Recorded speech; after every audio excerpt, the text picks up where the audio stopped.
Thank you, Mr. Speaker. Mr. Speaker, if it's prudent, should I introduce the guests? Yes, you may, please. Okay. We do have some staff here, but we definitely have a lot of the George family. In the back, I believe we have Jordan Lane, we have Brooklyn Scott, we have Dave Waldrick, and to the speaker's left, we have Susan George, we have Edmund and Daniel George, Kim and Andrew Scott, Candace George Lane, Edwina and Thomas Booth, and last but certainly not least, Mrs. Edna George. Please rise. All the family members, please rise.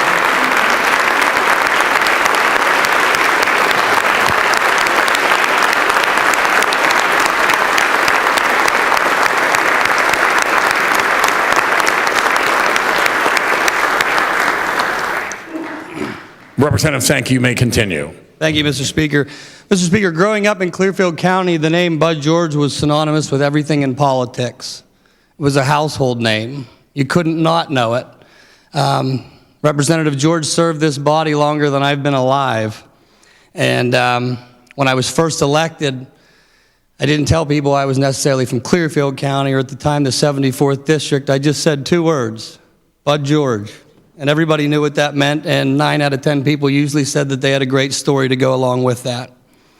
Bud was one of those people that you could disagree with, but you couldn't help like. He was funny. He had the personality. He made you laugh, and he knew everybody. He was the last serving member of this body to serve in World War II, our last veteran.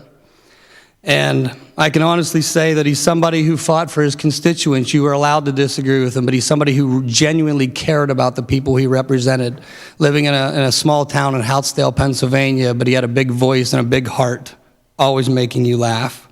And when I say it was a household name, it was literally a household name. That's all you knew in politics growing up, was Bud George as our representative. If you needed something fixed, you called Bud George. You went to Houtzdale. But Mr. Speaker, I'd be remiss if I didn't take a time to talk about the family. Now, we all know what our spouses and our families go through in this job. They go through it with us. Every 2 years, we're back to election cycle all over again.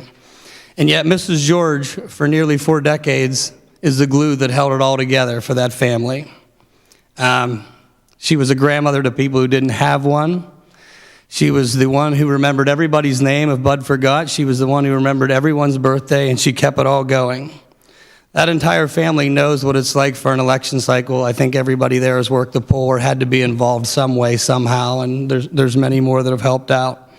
But if we're going to honor the legacy of Bud, I think we should just as much so honor Edna George for the time that she took, the effort that she took in living this life, and when I got here, I didn't have gray hair, and it didn't take long to get it.